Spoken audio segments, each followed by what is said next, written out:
You ride in my name. Your training should eventually take you to Talmberg. Wait a moment! You're him, right? The boy from Skalitz! Where the Robner farmer has been speaking about what you did with Father Simon, and your reputation as a trader has maybe preceded you. You're the young fellow who came here from Skalitz, half dead, aren't you? That provides narrative justification for Lady Stephanie looking for you, and she might just suspect that you may have had something to do with the dress and the shoes she's found. Well, if it is you, the lady of the castle's looking for you. So she entrusts you with gathering the materials needed for the wedding. Thank you. Very well. Don't make her wait. Listen, Vashek.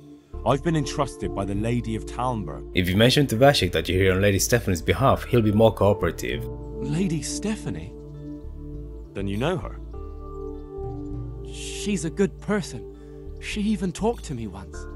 I know her too, and she was nice to me as well. Will you help me with the roan? If you lose the archery contest, for the wine you can also invoke the lady's name. The cask of the finest wine in the province.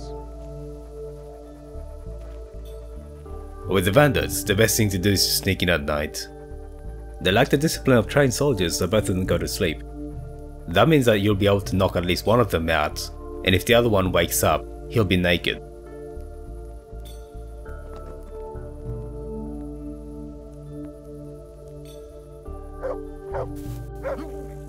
If you manage to stealth both of them, you have the option of sneaking away. I tend to roleplay the decision depending on whether Henry's actually slayed somebody in the past. If he's never killed anybody, then I tend to have him sneak away. Because even though they've killed a merchant in cold blood, killing somebody goes against Christian values. But not in this case.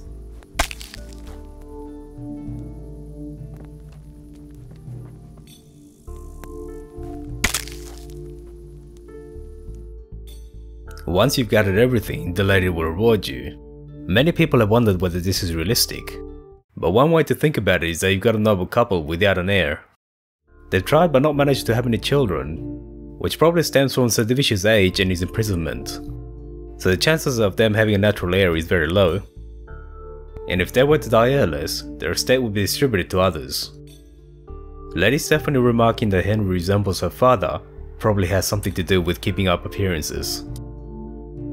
The lady's previously remarked that she wants children, and that she finds life in the countryside boring compared to Prague, while Sir Divish's duties occupy all his time. For those reasons it's likely that he's consented to this, which is hinted at when the lady says that they wouldn't be disturbed. If you think about it, there's no way that the people of the castle wouldn't know. And as you find out later, it seems half the people in the province know too. Personally, I don't think this scene is as straightforward as it might seem initially. But to be fair, I've not seen anything from the developers confirming anything either way. While you're at Talmberg, the innkeeper also tells you about some of the problems the stonemasons are having. I heard from the stonemasons there's been some trouble at the quarry. When you speak to the masons, they tell you about what they feel is slandering from the monastery. Is everything around the quarry going well? I'm alive and well, but that's about it. The monastery's been taking its sweet time, and now I've overheard they're even slandering my name. What are they saying? First they stole payment, then buying my stone, which is lying fallow, doing no one any good. And now there are rumours about my stone being worthless. What happened with the stone? A piece broke off one and fell on someone, and they blame it on the quality of the stone. Ha! I bet they were too drunk to see straight. And isn't it possible that... It's not. I sent them the best stone. It would be a sin to cut corners to try and make money from the house of God. What are you going to do about it? What can I do? Best to sue them for slandering my name, but going to court against the monks? Or maybe Sir Divish could do something. I could help if you want. Well, maybe you could. I'm not good with words myself, but you need to speak to Sir Divish and see what he thinks about it. He might have plans of his own, and I don't want you mucking them up. Supposedly there was an accident when one of the stone blocks broke loose, fell, and killed someone. And Sir Divish suspects that they're looking for cheaper sources of stone, so he authorizes you to investigate on his behalf. Taking on this mission is one way to repay the debt you had to him. Profiteering? What's the monastery trying to accomplish? To lower the price. What else? We've already given them a fair price, and they still delay with payment. Or worse. Worse? You mean they'll stop paying completely? You could put it that way. They're looking for an excuse to back out of the contract, and find another quarry where they'll be able to secure a more favorable deal. The construction's led by Master Builder Corel. You'll recognize him easily enough. He's the only one who doesn't look like a labourer. But if you want to talk to the Overseer, then he's probably in his study at the top of the stairs in the gatehouse. I've come in the name of Sir Divish. But when you speak to the monks, it seems that this is not their doing. Who's in charge of purchasing materials for the construction? Mainly it's me. I pay the fees and make arrangements for delivery, but those in charge of the actual building take care of the rest. I'm not knowledgeable when it comes to the quality of stone. They had the red stone delivered from a long way off.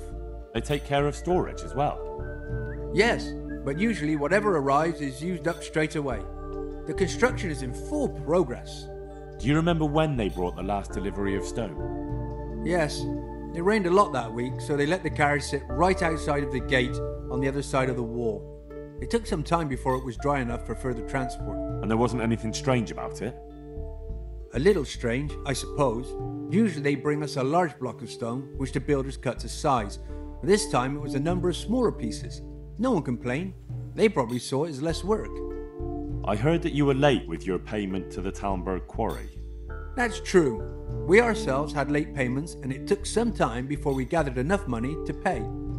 But that's happened in the past. How about the sick and injured? I don't suppose there's so many now. Perhaps. Though it's very slow progress. And since the construction started, we've constantly had men coming in with bruises and cuts. That's how it goes with building work. It's easy to get hurt. Now we have one who was hit on the head by a fallen stone. He's good as dead but still breathing. They say the stone blocks are bad. They brought them from Talmberg, and I heard other things are going on around this site as well. What can be worse than stone blocks falling on people's heads? I just heard some rumours. They're saying the whole construction site is cursed. A skull was found there, and people think it belonged to the devil. One labourer already ran away. That's interesting. Maybe I should ask around. The Master Builder won't tell you anything, but Brother Overseer might. I'd like to look at the place where the accident happened. Do I have your permission to enter the construction site? And what's your interest in this matter? It's not the first accident, and I'm afraid it won't be the last. These things happen. There's no cause for investigation. But if the stone was actually poor quality, then there should be consequences, shouldn't there? Consequences? Yes, maybe. Oh, very well. Talk to the Master Builder, and he'll tell you more. Thank you. But be careful. Don't interfere in their work, and don't get in the way, or you're likely to end up with a broken head yourself. Because of the Talmberg stone. If they really are delivering poor quality material, then there should be consequences. I'd be interested in what kind. But I'm guessing the Overseer likes the idea of cheaper stone, right? That leads you to investigate several incidents at the construction site. The stone fell on him here. You can still see the marks.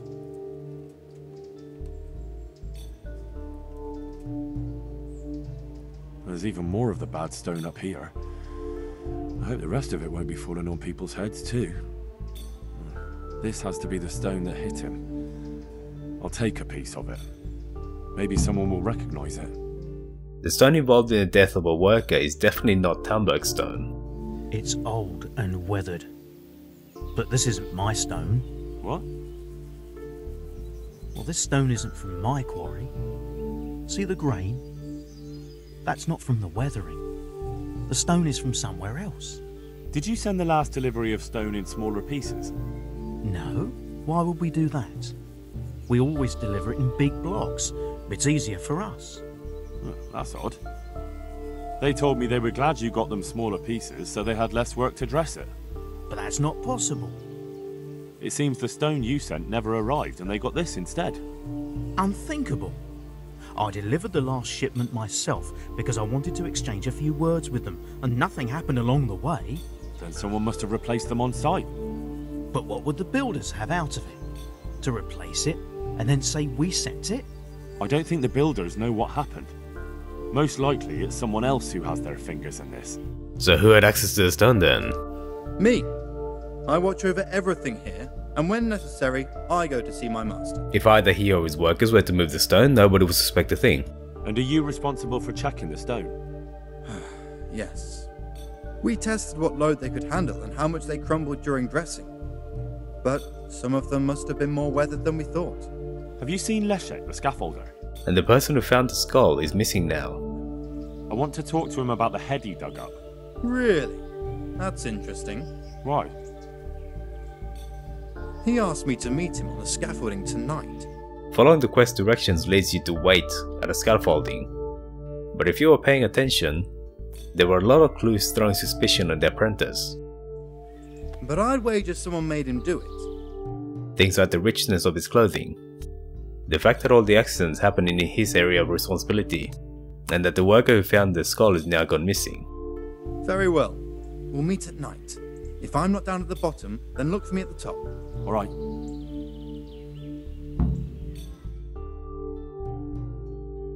There don't seem to be any clues leading you to the mill. For example, if you speak to the miller, he doesn't say anything. But if you search the mill, you'll find Leszek inside there. That's a hidden option, and you can take him to the monastery authorities to confess. It used to be the case that if you didn't get a corroborating witness, the monks wouldn't necessarily believe you, so you had to bring either Leszek or the other scaffolding worker to bear witness. I've been looking for you, but what are you doing here? I came here to arrange some wood for the scaffolding, and... I had the skull examined, and the horns have been stuck on. Why did you put it there? I didn't. Then who did? Someone had to know where you'd be digging, so they could make sure you found it there. It was young Smoller who told me to put it there. He brought it to me all, and told me to dig it up in front of as many people as possible. And why would he do that? How would I know? You'll have to ask him. Did he have something to do with the bad stone as well? I don't know, but I wouldn't be surprised. What am I to do with you now? Why? All I did was dig up the skull and then throw it away. But you helped Smoller. And if you helped him with that, I bet there were other things you helped him with too. Bollocks! I didn't do anything else. I should punish you, or let them lock you up. You can't. It's Smoller you want. I didn't do anything. Alright. Then you'll come with me to the Overseer and tell him that it was Smoller. But he'll kill me. Why do you think I'm hiding from him? They'll lock him up before anything happens to you. There's no need to fear. Take care. I've brought the scaffolder. He'll confirm that Smoller's to blame for everything. Will he? And what should I do with him now? Lock him up so he doesn't run away. I imagine he'll be happy to admit to everything. Very well. I'll have him brought in to explain what he did. If you confront and kill Smoll instead, that would obviously mean the end of the instance, but it wouldn't mean that the Talmberg Quarry is completely exonerated. So it used to be the case that you would get a lesser reward for that. That happened to me the first time I played the game, and I've always thought that it was a stroke of genius. Tell me why you did it. Maybe. Maybe what? What if I tell you I didn't mean to do it? What if I did it to become the master builder? What if I couldn't stand it here anymore? Why then? All of those things. First, it was just chance, but then gradually... If you think about it, it makes perfect sense. You know that Smoll is the guilty party, but who else does? Why didn't you show up? The same applies if you don't catch Leszek and you don't turn up at the meeting of the scaffold. Then what happens is that Smoller finds and kills Leszek and then puts the blame on him for everything. I put some pressure on him and he admitted it was all his doing. He confessed to everything. Why would he do that? I gave him no choice. He told me he did it and said he was going to disappear quick before you got to him. And you just let him go? That ends the quest with the best outcome, and if you think about it, it makes perfect sense. The wrong person may have taken the blame, but Talmberg has been completely exonerated. And it all makes perfect sense if you think about it. To me, this was an example of great quest design. You can sleep in peace again, Quarrymaster. The monastery now knows your stone wasn't responsible for the accident. They had a crook in their own house to blame. Well, I'm glad to hear it. My good name is all I have. If people thought I sold bad stone that causes injuries, then... They'd buy their stone elsewhere. Exactly. But I have the best stone in the whole province. Anyway, I ought to show my gratitude. You saved my life and my good name. Thank you. take care now. I must reward you for saving my livelihood. If folk believed the stories, well, I dread to think how it could have ended up. But the bad stone wasn't even from your quarry. Still, sometimes words can hurt a man more than a blow from a mace. Here's your reward. You've earned it, lad. I've got good news, sir. The source of the problem was inside the monastery. There was nothing more to it. And the construction? We'll continue. The master builder's helper was to blame for everything. With him out of the way, the work will run smoothly again. That's good. You've accomplished your task admirably, Henry, and I should reward you for it. Thank you, Sir Divish. Good luck to you. Henry, I heard from the monastery that they'll keep buying our stone. They said someone else was responsible for all the trouble. I'm in your debt. Good luck. If you found this useful, feel free to leave a like and subscribe to be notified when new videos are published.